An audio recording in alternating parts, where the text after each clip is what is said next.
I made a mistake working on my first commercial game for more than a year. Actually, I made more than one, and I want to go over them with you. That way, maybe you can avoid them, and it might be kinda therapeutic for me. Even if you don't find it useful, you can at least laugh at me. It will also help me close a chapter, move on to the next projects, and avoid repeating the same mistakes.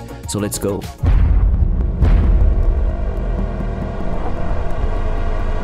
I worked on the game for 456 days exactly, and it was too long. The goal with Dashbong was to release my first commercial game. I wanted to go from the idea to a finished product that people pay for. I talked about it in more details in my latest video. I'm successful in that sense. I released the game 3 weeks ago and some people are paying for it, but I can't help to think that it took too long for such a game.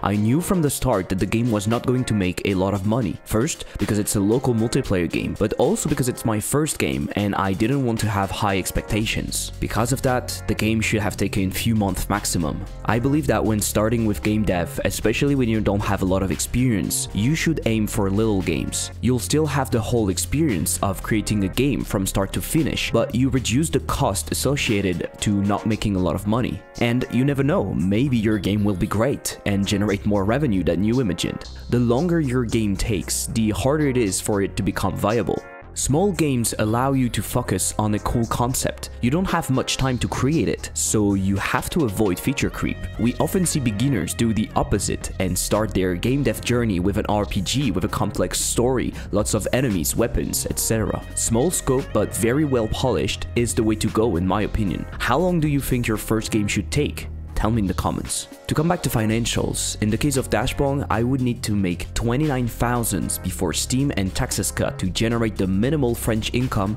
for 1 year of work. And Dashbong took longer than 1 year, so the real number is higher. If you want the full calculation, it's on screen, you can pause. Note that the minimal salary in France is around 1,300 after taxes, and this is without taking into account the expenses for the game, such as capsules, art, and music. I don't know exactly how much Dashbong will make, but I can tell you it won't be that much. If you're interested about the financial aspect, I'll do a video in a few months to go in details about how much the game made, so subscribe to not miss that.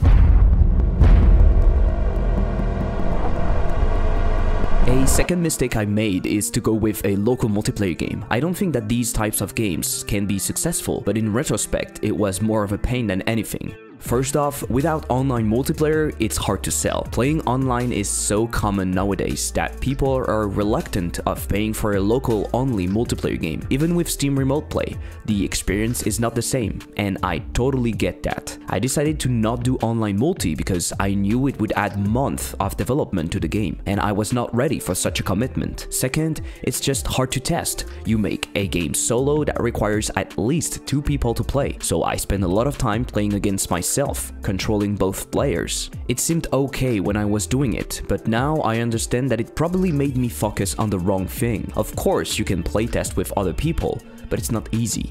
Third point, playtesting is hard. You need to gather people to play with them, and it needs to be local because your game is not online. When creating a game, I think you want to test often, especially with people that may not be super familiar with your game. With Dashbong, this part was really hard, even with a free demo. And the final point, the local aspect makes it difficult to promote. It's hard to create promotional material because you're working on it solo and you need people to record gameplay. It's hard for streamers or YouTubers to try because they need to be many players in the same room. None of these problems are huge, but all of them combined make it just hard enough to be discouraging sometimes. It's throwing a spanner in the works before you even start working on the game.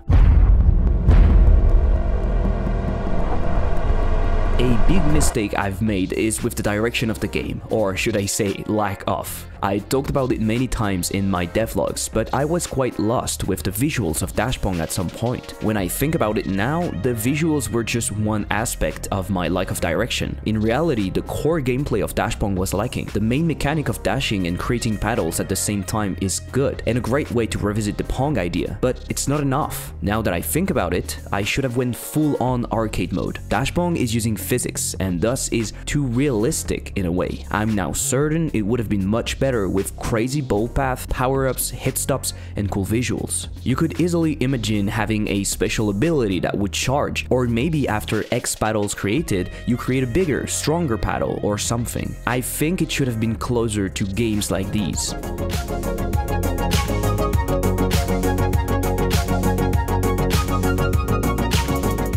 By going with something more arcadey, you can tune the feel of everything, like how the ball could react depending on how you hit it. The base game would probably be a bit harder to grasp, but it would feel more satisfying and enjoyable. Also, by making it not relying on physics, it would have been easier to make it online eventually. Of course, it doesn't mean I couldn't achieve some of that using physics, it's just that I didn't go that route and I stuck with a more realistic approach.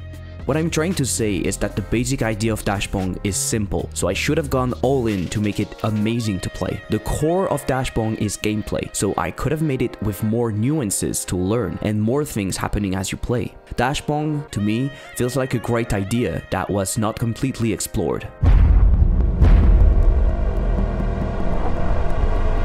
Because Dash Bong was my first game, I wanted to have control over everything. Not really in a bad way, but because I wanted to get experience with that game. This means I wasn't seeking any publishing deals, for example, and I did the art and lots of the sound effects alone. But it comes a point where you have to realize what you can and cannot do. For example, I can't do music, so of course I could take the time to learn, but it would be very inefficient and my music would probably be meh at best. Same for the Steam capsules. I initially did them myself, but they were a bit too generic. My mistake was to wait until the very end to accept the idea of putting some money into the game to get professional help. Even though I knew Steam capsules were super important and everyone everywhere was telling game devs to get real artists to do it, I still waited until the very end. I understand why I did that. Knowing that Dash Bong was probably not going to bring in a lot of money, I pushed back as much as I could spending money on it. But this was not a great idea. This is something I'll keep in mind and tackle very quickly in my next games. As soon as I'm working on something seriously, I'll get in touch with pros to help me where I need.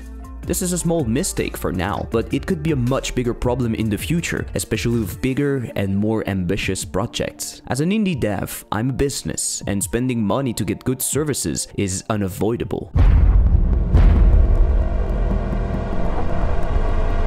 At $9.99, I think the game is too expensive for a lot of people. The reason behind the price was that when you create a local multiplayer game, you sell less games because in a group of friends, only one needs to buy it. It's the opposite with online multi, where one friend can make the whole group buy a game. So with that in mind, and with the content that was supposed to be in Dash Bong, I thought it was fair.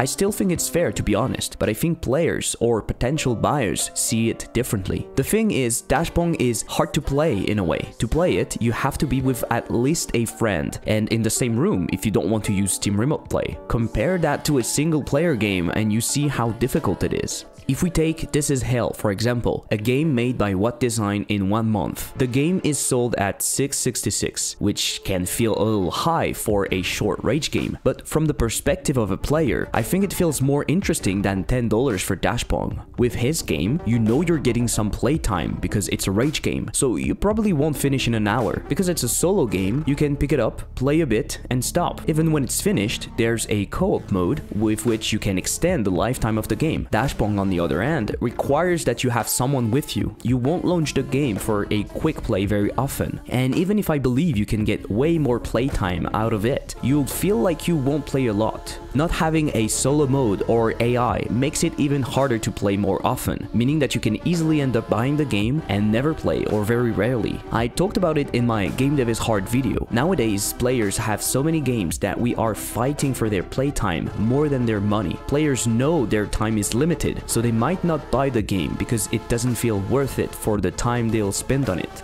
I'm not totally sure the price is a real problem for now, but seeing my conversion rate, which is pretty low, I suspect people might be waiting for sales. If you have thoughts on that, please tell me in the comments below.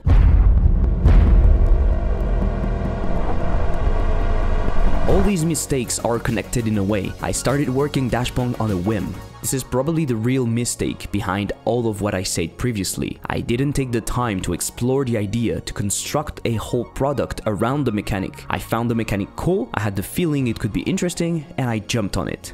This was a big mistake because I lacked direction for so long during development. By taking the time to plan more and really think about what the game should be, I would have probably taken a different route. All of these mistakes I talked about were avoidable. By understanding that local multiplayer was a big problem, I could have thought from the beginning of a real solution, like integrating a solo mode from the get-go or working on AI as a first priority. By having a clearer idea of what I wanted, I would have needed less time to finish the game, especially since I've lost so much time thinking about a direction or losing the energy to work on the game because I didn't know exactly where I was going.